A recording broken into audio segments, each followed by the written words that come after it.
نحمده ونصلي ونسلم ونبارك على سيدنا رسوله الحبيب الكريم وعلى آله وصحبه أجمعين. أما بعد فأعوذ بالله من الشيطان الرجيم. بسم الله الرحمن الرحيم. قال سيدنا رسول الله صلى الله تعالى عليه وبارك وسلم: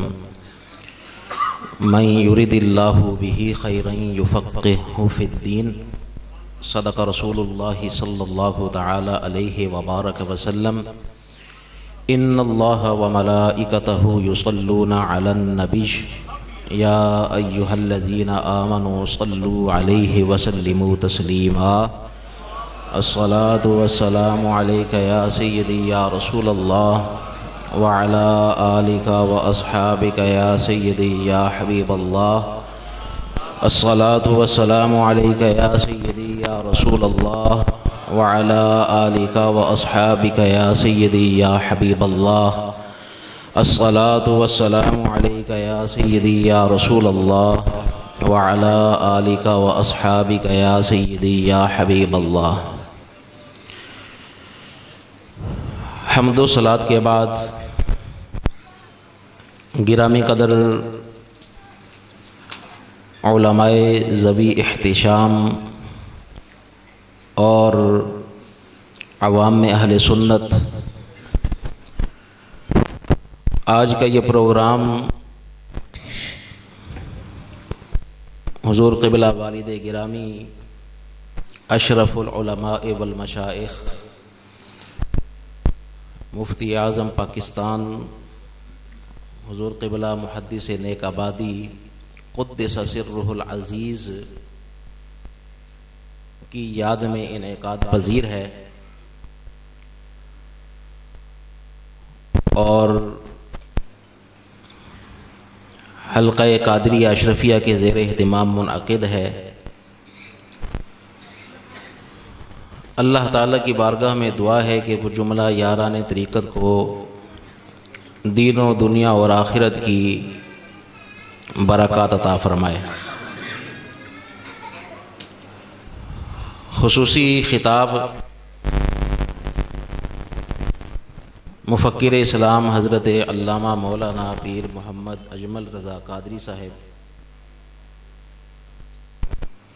نے فرمانا ہے، وہ ابھی تشریف لا رہے ہیں، قریب ہی ہیں، تو ان سے قبل چند لمحات کے لیے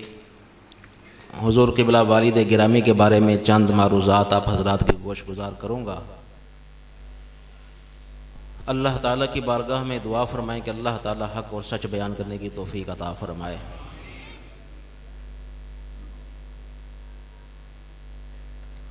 حضرات گرامی قدر،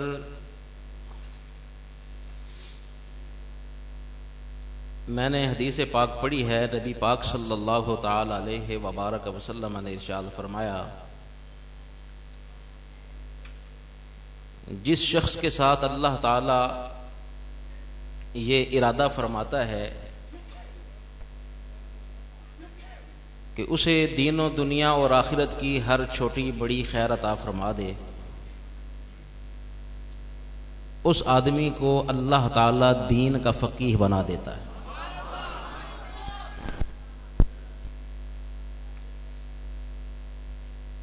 علم سب پڑھتے ہیں، دین کی معلومات بہت سے لوگ حاصل کر لیتے ہیں، عالم بھی بن جاتے ہیں، لیکن علماء کی جماعت کے اندر فقیہ وہ بنتا ہے جس کو اللہ تعالیٰ بناتا ہے۔ یہ خالصتاً اللہ تعالیٰ کی عطا ہے، اللہ تعالیٰ کی عطا کے بغیر کوئی آدمی فقیہ نہیں بن سکتا۔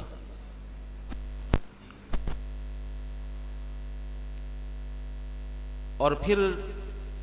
جن لوگوں کو اللہ تعالیٰ فقیہ بناتا ہے نا، تو پھر حالات بھی ایسے ہوتے ہیں،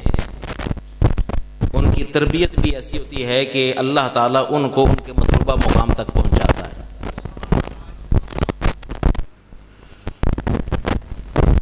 حضور قبلہ والد گرامی قدس سرہ العزیز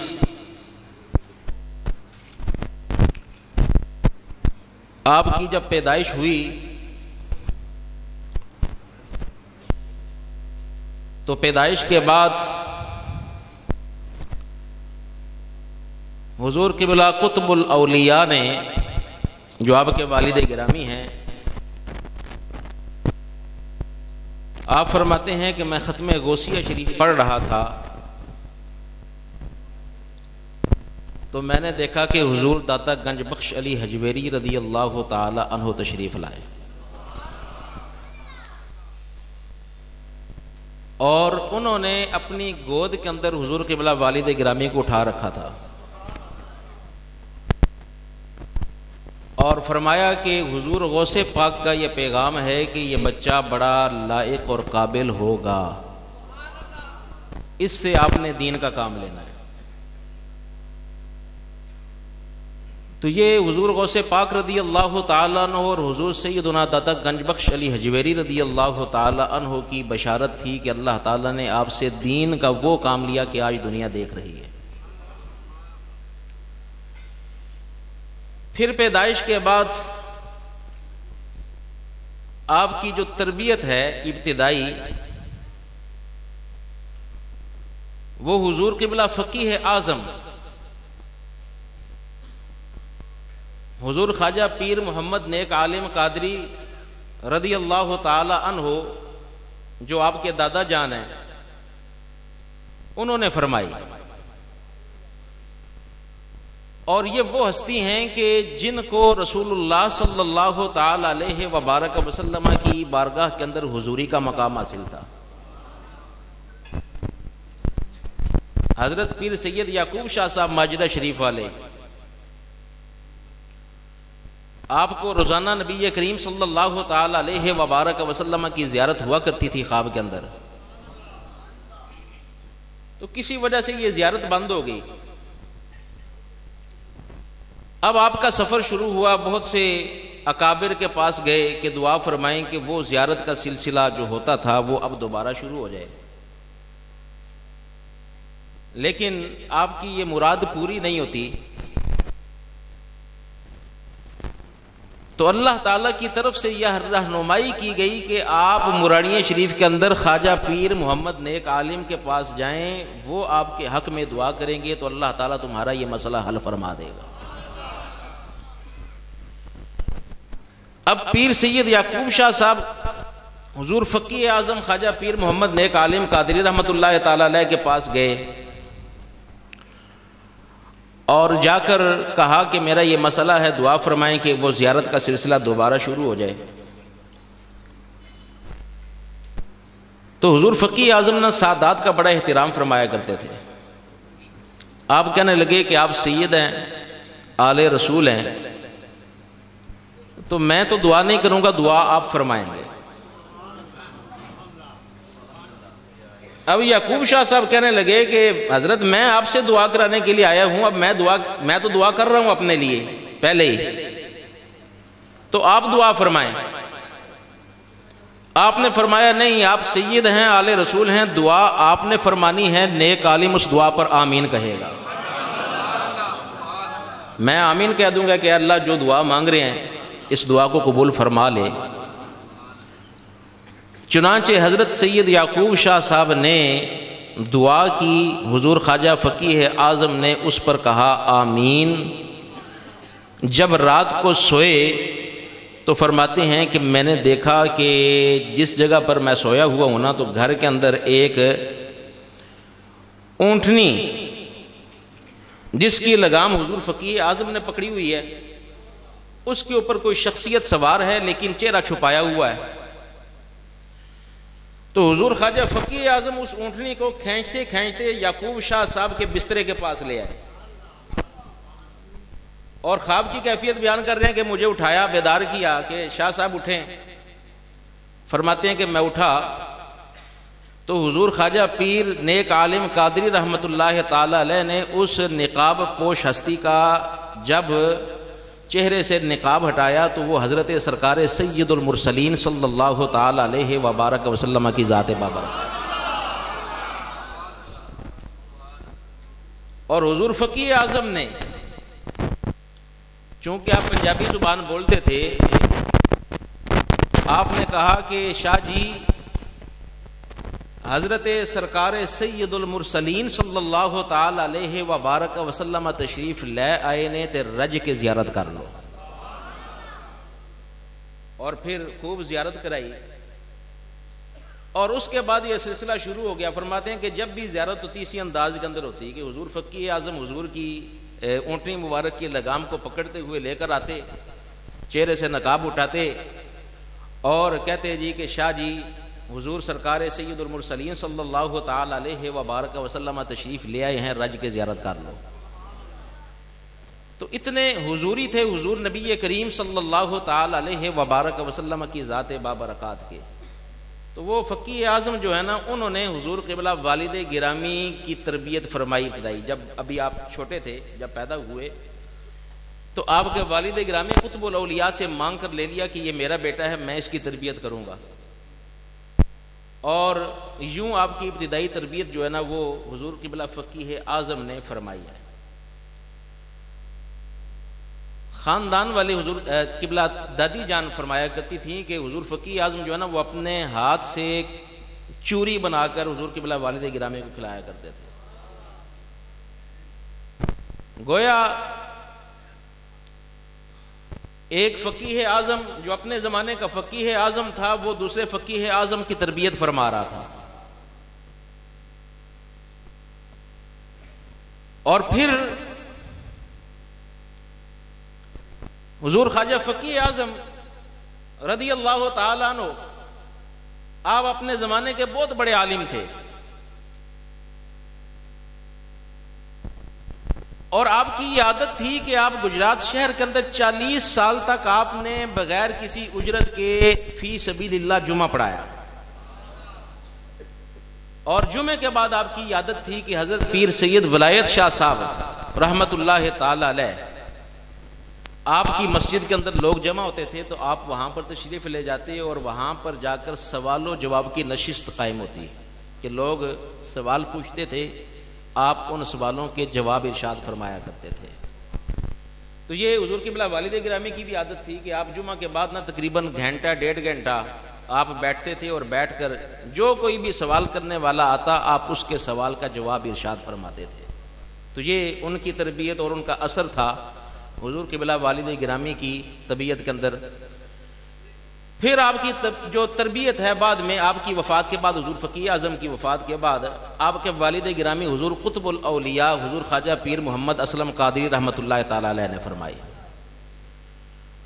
اور آپ وہ ہستی ہیں کہ آپ کی دعا کی وجہ سے اللہ تعالیٰ نے سینکڑوں لوگوں کو نبی کریم صلی اللہ تعالی علیہ وبارک وسلم کا دیدار عطا فرمایا، اور کشف و کرامت کا یہ عالم تھا کہ میں ایک مرتبہ منڈی بہاؤالدین گیا تو وہاں پر ایک ساتھی نے مجھے یہ بات بتائی، وہ کہتا ہے جی کہ 3-4 افراد تھے جو حضور خواجہ قطب الاولیاء کے مرید تھے، ایک کا نام تھا ماسٹر محمد عارف، تو وہ کوئی ایسا کام کرنے لگے کہ جو نازیبا تھا، اچھا نہیں تھا۔ جب وہ کام کرنے لگے نا تو ایک ساتھی کہنے لگا کہ رک جاؤ اس کام سے، پیروں کو پتہ چل گیا تو پھر کیا ہوگا؟ تو یہ ماسٹر محمد عارف صاحب کہنے لگے کہ پیر تو مراڑی شریف کے اندر ہیں، ہم یہاں پر منڈی بہاؤالدین کے اندر ہیں، پیروں کو کیسے پتہ چلے گا؟ چند دن کے بعد یہ چاروں ساتھی یا 5 جتنے بھی افراد تھے، یہ اکٹھے ہو کر حضور خواجہ قطب الاولیاء کی زیارت کے لیے گئے۔ تو وہ پرانا مزار شریف جو پرانے لوگوں نے دیکھا ہوگا کہ ایک کمرہ سا بنا ہوا تھا، اس کے ساتھ ٹیک لگا کر بیٹھے ہوئے تھے آپ، اور لوگوں کے ساتھ گفتگو فرما رہے تھے، اور یہ ماسٹر محمد عارف صاحب جو ہے نا پیچھے جا کے بیٹھ گئے۔ تو حضور خواجہ قطب الاولیاء گفتگو فرماتے فرماتے یک دم ماسٹر محمد عارف صاحب کی طرف مخاطب ہوئے، کہنے لگے کہ ماسٹر صاحب وہ بھی کوئی پیر ہے جنہوں پتہ نہ ہوئے کہ مرید کی کر رہے ہیں۔ یہ آپ نے فرما کر تو یہ بتایا کہ تمہارے حالات جو ہے نا یہ ہماری آنکھوں سے پوشیدہ نہیں ہیں۔ وہ حضرت خواجہ قطب الاولیاء جو ہے نا، انہوں نے حضور قبلہ والد گرامی قدس سرہ العزیز کو ابتدائی کتابیں جو ہیں یہ درس نظامی کی پڑھائیں، اور مفتی نور حسین صاحب اور دیگر اساتذہ نے بھی پڑھائیں۔ پھر اس کے بعد یہ سلسلہ آگے چلا اور حضور حضرت حکیم الامت مفتی احمد یار خان نعیمی رحمۃ اللہ تعالی علیہ کے پاس آپ نے موقوف علیہ کی کتابیں پڑھی اور دورہ حدیث شریف بھی کیا ان کے پاس، اور حضرت حکیم الامت آپ کا بارگاہ رسالت کے اندر مقام۔ تمام حضرات ایک مرتبہ درود پاک پڑھیں، الصلاۃ والسلام علیکہ۔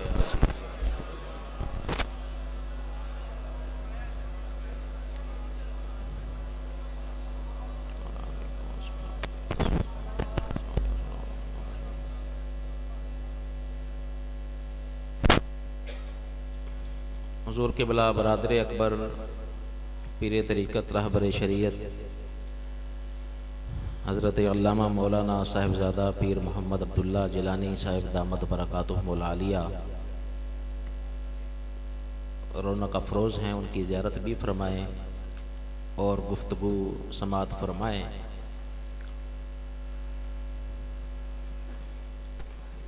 میں یہ عرض کر رہا تھا کہ سید عربی شاہ صاحب نے کہا کہ فون پہ رابطہ فرمائیں۔ جب آپ کو فون کیا گیا تو پاس بیٹھے ہوئے تھے تو سپیکر جو ہے نا فون کا یہ کھلا ہوا تھا، تو ان سے جب السلام علیکم ورحمۃ اللہ وبرکاتہ جب گفتگو شروع ہوئی، حال احوال پوچھا گیا، تو اس کے بعد سید عربی شاہ صاحب نے کہا کہ مفتی صاحب میں نے آپ کو فون کرنے کے لیے اس لیے کہا ہے کہ میں آپ کو ایک بات بتانا چاہتا ہوں، اور وہ بات کیا ہے؟ فرماتے ہیں کہ میں نے یہ دیکھا ہے کہ رسول اللہ صلی اللہ تعالی علیہ وبارک وسلم کی بارگاہ کے اندر جن اولیاء کو کرسی ملتی ہے آپ کو ان میں شامل فرما لیا گیا۔ اتنا قرب اللہ تعالیٰ نے حضور نبی کریم صلی اللہ تعالی علیہ وبارک وسلم کا آپ کو عطا فرمایا تھا اور آپ کو فقیہ دین کا بنایا تھا۔ تو یہ جو فقاہت ہے نا، یہ فقاہت حضور نبی کریم صلی اللہ تعالی علیہ وبارک وسلم کی نگاہ عنایت سے حاصل ہوتی ہے۔ حضور قبلہ والد گرامی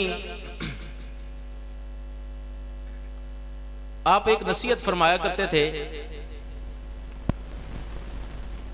آپ فرماتے تھے کہ جب بھی دوران تحریر حضور نبی کریم صلی اللہ تعالی علیہ وبارک وسلم کا نام آئے تو وہاں پر مکمل درود شریف صلی اللہ تعالی علیہ وعلی آلہ وسلم لکھا کرو، اور فرماتے تھے کہ میں نے اس وجہ سے بہت سی برکات حاصل کی ہیں، اور یہ آپ کی عادت تھی۔ آپ کے ہزاروں صفحات ہاتھ کے لکھے ہوئے موجود ہیں، اگر آپ ان کو دیکھیں تو ان صفحات کے اندر آپ کی لکھائی ویسے بڑی بہت اچھی تھی، لیکن جب نبی کریم صلی اللہ تعالی علیہ وبارک وسلم کا نام آتا تھا نا تو اس کے آگے جو درود شریف ہے، یہ نہیں ہے کہ اکثر لوگ ایسا کرتے ہیں کہ جب تحریر لکھ رہے ہیں تو تحریر بڑی خوبصورت ہوتی ہے، جب نبی کریم صلی اللہ تعالی علیہ وبارک وسلم کا نام آئے تو اس کے بعد جب درود شریف لکھتے ہیں نا تو پھر وہ خط شکستہ کے اندر لکھ دیتے ہیں جلدی سے، تیزی کے ساتھ۔ لیکن اگر آپ حضور قبلہ والد گرامی کی جو ہزاروں صفحات ہیں تحریر شدہ، ان کے اندر دیکھیں گے تو ہر مقام پر جب نبی کریم صلی اللہ تعالی علیہ وبارک وسلم کا نام آئے گا تو آگے جو درود شریف ہے نا وہ پہلے کی لکھائی سے بھی زیادہ خوبصورت کر کے لکھا ہوا ہوگا، اور پورا درود پاک لکھا ہوا ہوگا صلی اللہ تعالی علیہ وعلی آلہ وبارک وسلم۔ تو یہ آپ کی عادت تھی، اور نبی کریم صلی اللہ تعالی علیہ وبارک وسلم کی نظر عنایت سے آپ کو اللہ تعالیٰ نے فقہ کے اندر یہ مقام عطا فرمایا تھا کہ جو پاکستان کے علماء ہیں وہ تو یہاں کے علماء ہیں، جو بیرونی ممالک کے علماء ہیں وہ بھی جہاں پر مسئلے پھنس جاتے تھے تو فون کر کے آپ کی رائے لیا کرتے تھے، اور جس طرح آپ مسئلے کا جواب ارشاد فرماتے تھے اس کے مطابق وہ عمل کیا کرتے تھے۔ اور میں نے یہ بات دیکھی ہے کہ بہت سے علماء ایسے ہوتے ہیں کہ جب ان سے سوال کیا جائے کہ اس مسئلے کا جواب کیا ہے تو وہ کہتے ہیں جی کہ ہم اس کا دیکھ کر آپ کو بتائیں گے، اور ایسا ہی ہونا چاہیے، بغیر علم کے بات نہیں بتانی چاہیے۔ لیکن حضور قبلہ والد گرامی کو اللہ تعالیٰ نے یہ علم کی سوغات عطا فرمائی تھی کہ جب بھی آپ سے سوال کیا جاتا تھا تو آپ فوراً اس سوال کا جواب ارشاد فرما دیا کرتے تھے۔ اور اکثر ایسا ہوتا تھا کہ جب سوال کرنے والا سوال کرتا تھا نا تو ابھی سوال اس کا پورا نہیں ہوتا تھا، تو ابھی وہ آدھا ہی سوال کر رہا ہوتا نا تو آپ فرماتے کہ چپ کا، جو مجھے پتہ چل گیا تم نے کیا پوچھنا ہے، تو آپ خود اس کے سوال کا جواب ارشاد فرما دیا کرتے تھے۔ اتنا علم اللہ تعالیٰ نے حضور قبلہ والد گرامی کو عطا فرمایا تھا، لیکن اس کے باوجود آپ کی طبیعت کے اندر بہت عاجزی اور انکساری تھی، تکبر نہیں تھا آپ کی طبیعت کے اندر۔ آج کل کوئی آدمی جو ہے اس کو پڑھنا لکھنا آ جائے تو تکبر جو ہے وہ حد کو پہنچ جاتا ہے، اور یہ علم کی آفت ہے کہ جب آدمی کسی علم کے اندر کسی مقام پر پہنچ جائے اور وہاں پر جا کر وہ متکبر ہو جائے نا تو سمجھیں کہ یہ آدمی جو ہے یہ بے فیض ہو چکا ہے۔ علم جو ہے نا، یہ علم انسان کو عاجزی اور انکساری سکھاتا ہے، اور حضور قبلہ والد گرامی کی طبیعت کے اندر بڑی عاجزی اور انکساری تھی۔ ہم نے دیکھا ہے کہ بہت مرتبہ ایسا ہوتا کہ جو دین کے طالب علم ہیں وہ آپ کے پاس آتے تو آپ ان کے ساتھ جب گفتگو فرماتے تھے تو وہ طالب علم بھی اپنی کوئی تحقیق پیش کرتا تو حضور قبلہ والد گرامی اس کی بڑی حوصلہ افزائی فرمایا کرتے تھے۔ بعض اوقات یہ ہوتا تھا کہ اس کی تحقیق جو ہے حضور قبلہ والد گرامی کی تحقیق کے خلاف بھی ہوتی تھی، تو آپ اس کو ناراض نہیں ہوتے تھے جب تک اختلافی مسئلہ ایسا ہو کہ جس کے اندر اختلاف کی گنجائش موجود ہو، تو آپ طالب علم کی جو تحقیق ہے اس کا بھی احترام کیا کرتے تھے۔ اس طرح اللہ تعالیٰ نے آپ کو عجز اور انکساری جو ہے وہ عطا فرمائی تھی۔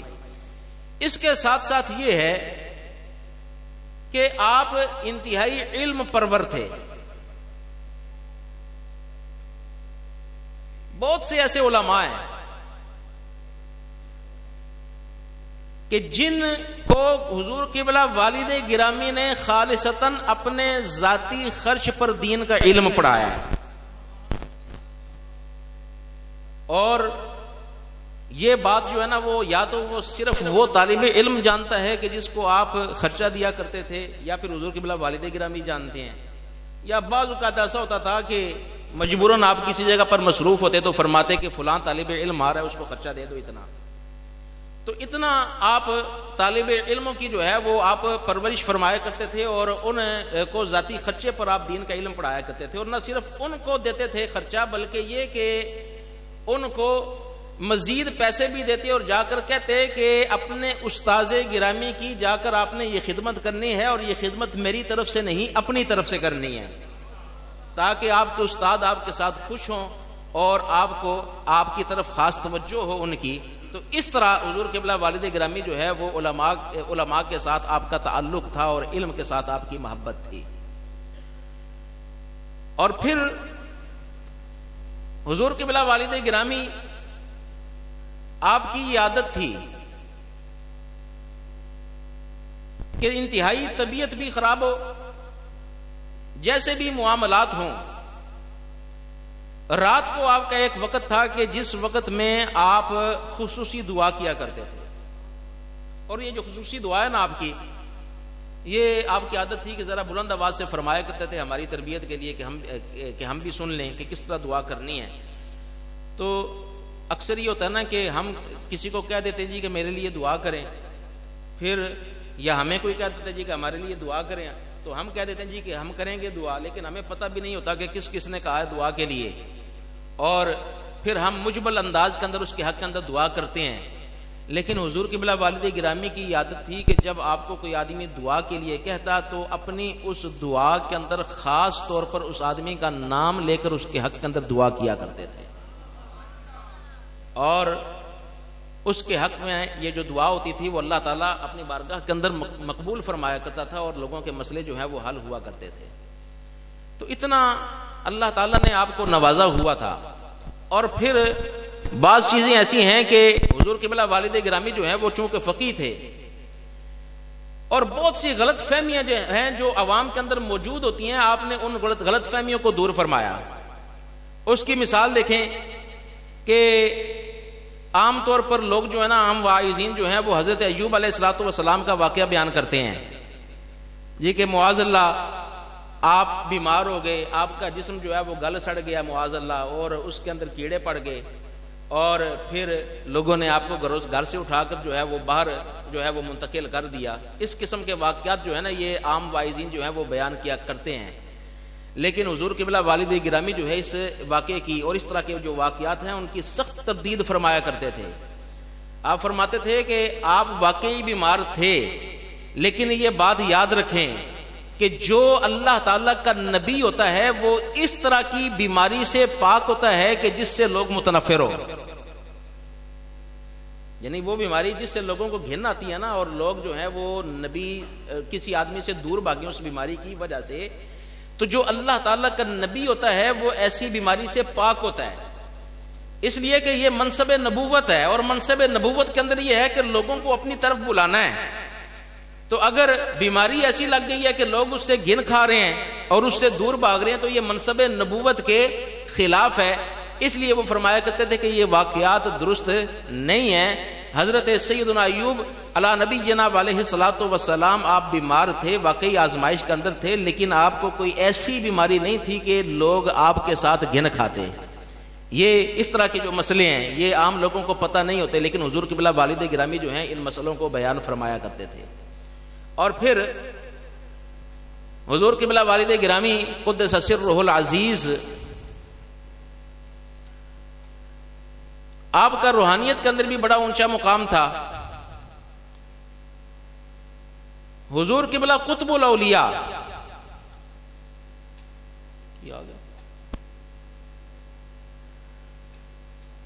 حضور قبلہ قطب الاولیاء جو حضور قبلہ والد گرامی کے والد گرامی ہیں،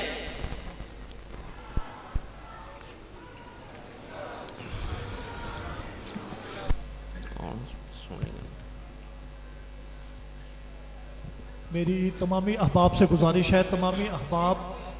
اپنی جگہوں پہ کھڑے ہو کے جہاں پہ آپ تشریف فرما ہیں وہیں پہ آپ کھڑے ہو کے قبلہ حضرت صاحب کا استقبال فرمائیں،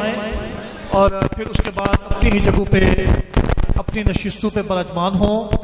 اگر آپ رقم پیل کریں گے تو اس سے جو محفل مبارکہ کا ماحول ہے اور مسجد کا جو ماحول ہے وہ خراب ہونے کا اندیشہ ہے. آپ سبھی ساتھیوں کی خدمت میں گزارش ہے بڑی محبت کے ساتھ، بڑے پیار کے ساتھ